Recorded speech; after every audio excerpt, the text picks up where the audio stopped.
Ei pessoal, meus cumprimentos, professor Diego Castro falando aqui. E eu quero hoje comentar uma decisão muito importante do STJ, que foi publicada ontem em seu informativo 739. Trata-se do recurso de embargos de divergência em agravo em recurso especial de número 198.124, lá do Rio Grande do Sul. E por que eu quero comentar esse recurso? Por que eu quero comentar esse julgamento? Pela importância dele no dia a dia da advocacia. Veja bem, lá nesse recurso, eu vou contar a história para vocês entenderem qual a controvérsia e como a segunda seção, responsável no STJ pelo julgamento dos temas inerentes a direito privado, decidiu a polêmica, decidiu a divergência. Lá no Rio Grande do Sul, há um tempo, ainda durante a vigência do Código Civil de 73, um advogado ajuizou uma ação contra um plano de saúde, em primeira instância, obviamente, para pleitear a condenação à obrigação de fazer consistente no custeio do tratamento na realização de uma cirurgia e também para condenar a operadora do plano de saúde ao pagamento de danos morais.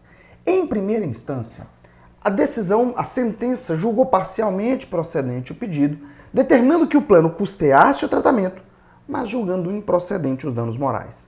E condenando o plano a pagar 10% de sucumbência. Bacana. A advogada, então, interpôs embargos de declaração para que o juiz esclarecesse sobre qual valor incidiriam aqueles 10% de sucumbência. Então, vejam só. O juiz ele julgou parcialmente procedente, determinando o custeio do tratamento sem danos morais e condenou o plano a pagar 10% de sucumbência. Houve embargos de declaração para que se esclarecesse sobre qual valor e o juiz decidiu, olha, esse valor ele vai incidir sobre o valor da obrigação de fazer. Pegue o valor daquela cirurgia que o plano realizou, o valor comercial dela, e os 10% de sucumbência incidirão sobre esse valor.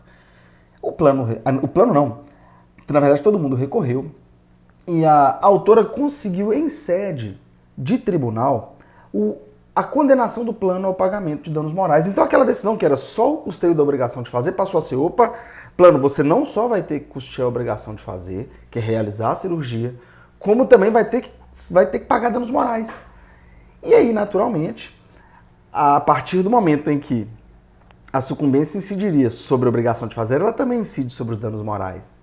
O que o plano de saúde fez? Recorreu para o STJ e conseguiu na quarta turma, por meio de um agravo em recurso especial, conseguiu uma decisão da quarta turma no sentido de que a sucumbência deveria incidir somente sobre os danos morais, porque ele era economicamente aferível e etc, e que aquela obrigação de fazer, na verdade a sentença só determinou uma autorização, ela não seria quantificável economicamente. Então, pela decisão da quarta turma, oriunda de um recurso especial, de um agravo em recurso especial interposto pelo plano de saúde, a sucumbência deveria incidir somente sobre a verba dos danos morais. Obviamente, a autora recorreu, ela interpôs um recurso de embargos de divergência para a segunda sessão, demonstrando que o entendimento da terceira turma era diferente. A quarta turma entendia, conforme julgou no recurso do plano de saúde, que a sucumbência incidiria somente sobre os danos morais.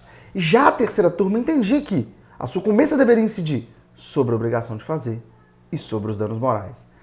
E isso foi para a segunda sessão. Estava em discussão, durante esse recurso, o artigo 20 do CPC, de 73, mas cuja redação é muito semelhante à redação do artigo 85 do Código de Processo Civil atual. É o princípio da sucumbência, não tem problema nenhum, é tranquilo, não vou nem me dar o trabalho de irmos até o dispositivo. E aí a segunda sessão julgou de uma maneira muito interessante. Disse o seguinte, olha, aquela obrigação de fazer, consistente no custeio da cirurgia, ela é economicamente aferível, porque aquela cirurgia ela tem um preço. E a sucumbência, sempre que possível, ela deve ser calculada sobre o valor da condenação ou do proveito econômico. E aqui há um evidente proveito econômico, porque se a autora não tivesse conseguido essa obrigação de fazer consistente na realização da cirurgia, ela teria que desembolsar isso. Então, ao não ter que desembolsar, isso se torna um proveito econômico. Então, a segunda sessão do STJ, responsável pelo julgamento de questões inerentes ao direito privado e por soluções de divergência entre as turmas, ela decidiu que em ações de plano de saúde, a sucumbência incidirá sobre a obrigação de fazer e também sobre os danos morais. E Diego, por que essa é uma decisão tão importante para a advocacia? Porque parte relevante da nossa remuneração é oriunda da verba sucumbencial. Principalmente quem litiga como autor contra grandes empresas e etc. Porque veja bem, imagine você ajuizou uma ação contra um plano de saúde, um tratamento de 100 mil reais. E aí você consegue danos morais de 10 mil. Se a sucumbência, vamos colocar uma sucumbência no máximo, 20%. Uma sucumbência de 20% sobre 10 mil, ela equivale a 2 mil reais. Agora imagine que você tenha conseguido o tratamento e os danos morais e que a sucumbência incida sobre ambos. Uma sucumbência sobre um tratamento de 100 mil, ela é 20 mil. Então, em vez de ganhar 2 mil, você ganharia 22 mil reais. Consegue perceber a importância dessa decisão? E essa decisão da segunda sessão do STJ, ela é importante não só no contexto da advocacia. Os planos de saúde começarão a pensar duas vezes antes de maneira deliberada e até mesmo irresponsável, em deferirem tratamentos médicos aos seus beneficiários. Então, essa decisão foi uma decisão muito boa do STJ para a advocacia, e não só para a advocacia, para a sociedade em geral. Até para pressionar um pouco os planos de saúde a realizarem os tratamentos aos quais são obrigados, mesmo sem a existência de demandas judiciais. Até porque, se houver uma demanda, os planos sabem que a punição, principalmente na verba sucumbencial, ela vai ser um pouco mais pesada. Então é isso aí. Acabamos de analisar brevemente um contexto histórico e a importância do recurso de embargos de divergência em agravo em recurso especial 198124 lá do Rio Grande do Sul. E é isso aí. Tamo junto, pessoal. Um grande abraço.